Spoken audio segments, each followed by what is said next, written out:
I don't know why I opened the door. Maybe it was curiosity, maybe desperation. But when I did, I realized I'd made a mistake. Because what I found on the other side wasn't supposed to exist. The house had been in my family for generations.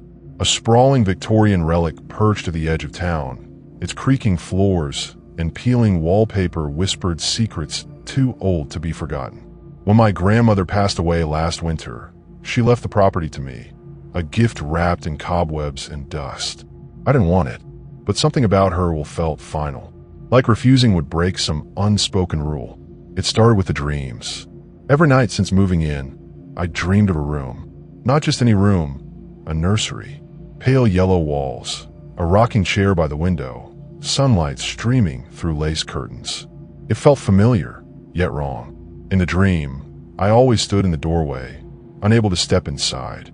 And every time, as if sensing my hesitation, a faint voice called out from within, "Come closer." I woke up sweating each morning, convinced it was nothing more than stress manifesting itself. After all, this place came with enough baggage to fill an attic. But then there were the noises, soft cooing sounds late at night, like a baby gurgling somewhere deep in the house. They never lasted long, just enough to make me sit upright in bed, heart pounding, wondering if I'd imagined them. One evening, while sorting through boxes in the attic, I stumbled across an old blueprint of the house. Unfolding it carefully, I traced my finger over the lines, searching for answers. That's when I noticed something strange. On the second floor, tucked between two bedrooms, was a small square labeled nursery. My stomach dropped. There was no such room in the house, or so I thought. Determined to put my mind at ease, I grabbed a flashlight and began exploring. The layout matched the blueprint perfectly until I reached the end of the hallway. There, where the nursery should have been, was only a blank wall. No door, no sign anything had ever existed there. Yet, as I ran my hand along the surface, the plaster felt different, warmer, almost alive beneath my fingertips. That's when I saw it, barely visible under layers of paint, a faint outline of a doorknob. My breath hitched. Without thinking, I pressed against the wall, and to my horror, it gave way. Beyond lay a narrow staircase, spiraling downward into darkness. "What are you doing here?" The voice startled me, sharp and accusing. Whirling around, I found myself face to face with Mrs. Harper, the elderly neighbor who lived down the road. She must have slipped inside unnoticed. Her gray eyes bore into mine, filled with a mixture of pity and dread. "You shouldn't go down there," she said firmly, gripping my arm. "Things aren't meant to be disturbed." Her words sent a chill down my spine, but they also fueled my resolve.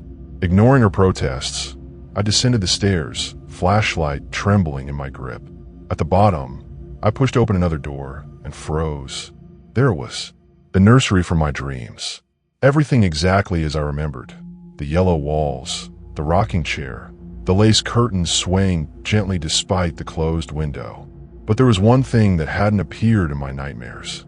In the center of the room sat a crib, its wooden bars scratched and splintered. Inside, bundled in a faded pink blanket, lay a doll. Its porcelain face stared up at me, eyes wide open, lips curled into a smile too perfect to be real. And then it moved. Not much, just a slight tilt of its head, but enough to send me stumbling backward. My flashlight clattered to the floor, casting jagged shadows across the walls. Panic surged through me, but before I could flee, I heard it again. That same voice from my dreams, clearer now, coming from everywhere and nowhere. "You've come back." Suddenly, memories flooded my mind, images I couldn't explain. Me as a child, standing in this very room, clutching the doll tightly. Me crying as someone took it away, their face blurred beyond recognition. Me screaming as the door slammed shut, sealing me outside forever. But that wasn't possible. I grew up in the city, miles away from this house. This wasn't my past. It couldn't be. Or could it? Mrs. Harper's voice echoed in my head. Things aren't meant to be disturbed. What if she hadn't been talking about the room? What if she meant me? As I turned to leave, I caught sight of myself in the mirror hanging above the crib. For a split second, I swore I saw two reflections. One of me, and another of a little girl holding the doll, smiling sweetly. Then she waved.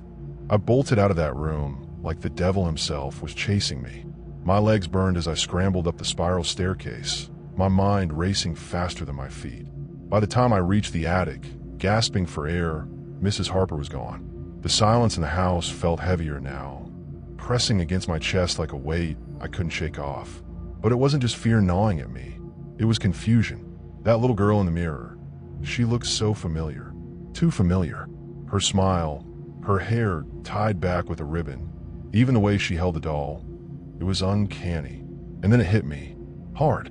She looked exactly like the girl in the photographs scattered throughout the house. Old, faded pictures of my mother as a child. Except there was one glaring difference. In every single photo, my mother stood alone. No siblings, no friends, just her. So who was the girl in the mirror? The next morning, I tried to convince myself it had all been a hallucination. Sleep deprivation, stress, maybe even mold spores lurking in the walls of this ancient house. But no matter how hard I rationalized, I couldn't ignore the nagging feeling that something, or someone, was watching me. I started noticing things, small details that hadn't been there before. A faint smudge on the hallway mirror where none existed yesterday.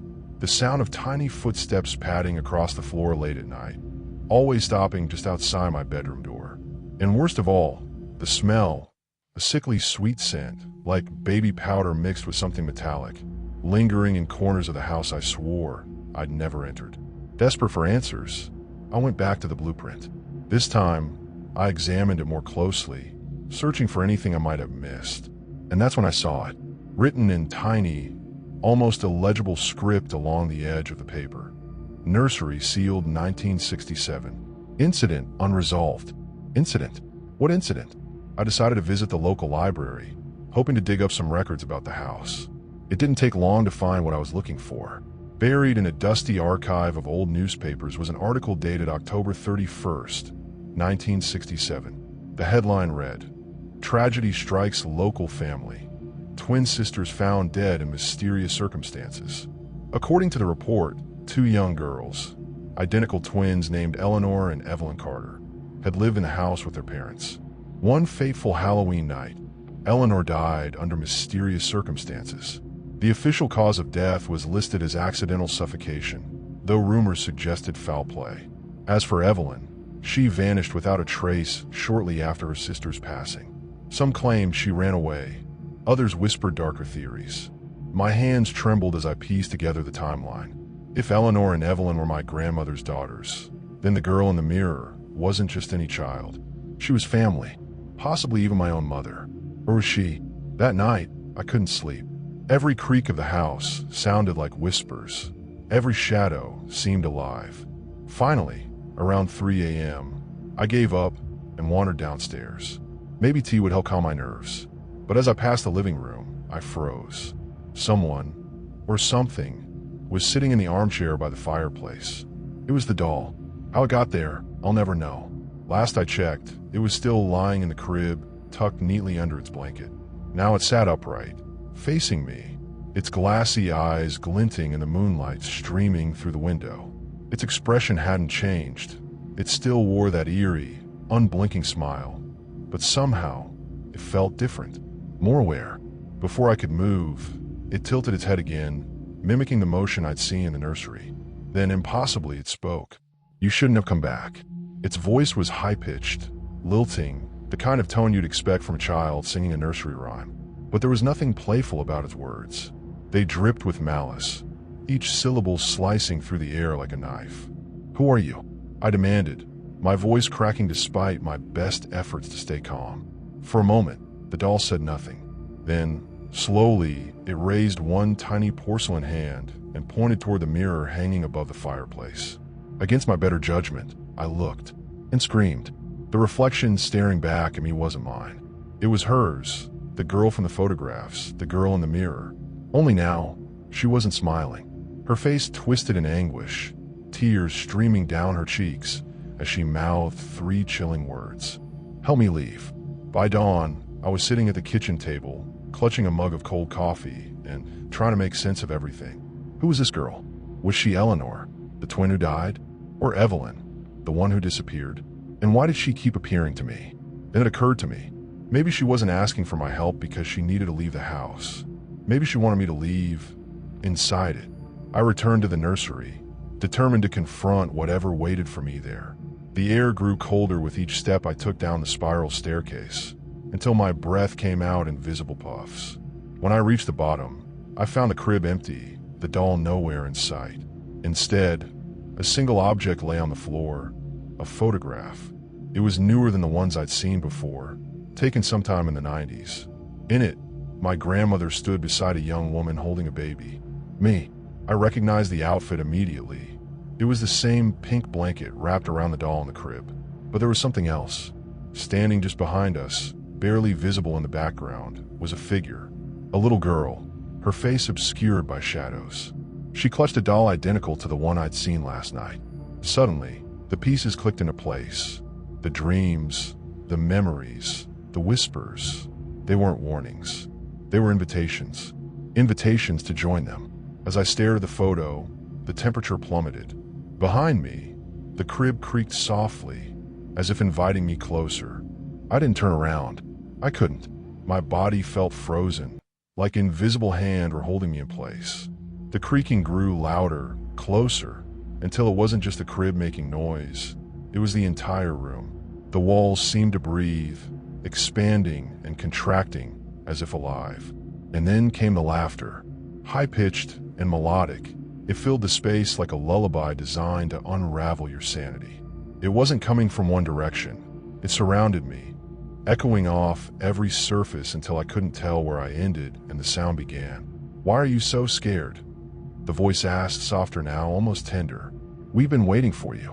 That's when I realized something horrifying. They weren't talking about me. Not entirely. They were talking about her. The girl in the mirror. The twin who vanished. Evelyn. Everything snapped into focus. The dreams, the nursery, the doll. It wasn't meant to trap me. It was a test. A way to see if I could remember what everyone else had forgotten. Because Evelyn hadn't disappeared.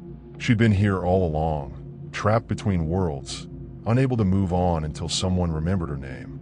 And that someone was me. Summoning every ounce of courage, I turned to face the crib. Inside lay the doll, its porcelain face glowing faintly in the dim light. But this time, its smile wasn't menacing, it was pleading. Its tiny hand reached out, motioning for me to come closer. "No," I whispered, shaking my head. "This isn't real. None of this is real." But deep down, I knew better. This house, these memories, they were fragments of something far older than me. Something ancient and unyielding. And Evelyn, she wasn't evil. She was lost, trapped in a purgatory of her own making, waiting for someone to set her free. I picked up the doll, cradling it gently in my arms. For a moment, nothing happened. Then, slowly, the room began to change. The yellow walls faded, replaced by an endless expanse of white. The air smelled clean, fresh, like spring rain after a storm. And standing before me, bathed in golden light, was Evelyn. She looked exactly as she had in the photos, except now her eyes sparkled with life. Her lips parted, forming words I couldn't hear, but understood perfectly. "Thank you." Before I could respond, the world dissolved into warmth. When I opened my eyes, I was back in the attic, clutching the blueprint in my hands. The spiral staircase was gone, as if it had never existed. So was the nursery. All that remained was a faint outline on the wall, a scar left behind by a door long sealed. In the weeks that followed, strange things stopped happening. No more whispers, no more footsteps, no more shadows watching me from the corners of the house. Life returned to normal, or as close to normal as it could be after something like that. But there's one thing I can't forget. One question that haunts me every time I look in the mirror. If Evelyn was the twin who disappeared, then who was I? Because somewhere deep inside, I know the truth. The girl in the photographs, the one smiling alone in every picture, that wasn't my mother. It was me.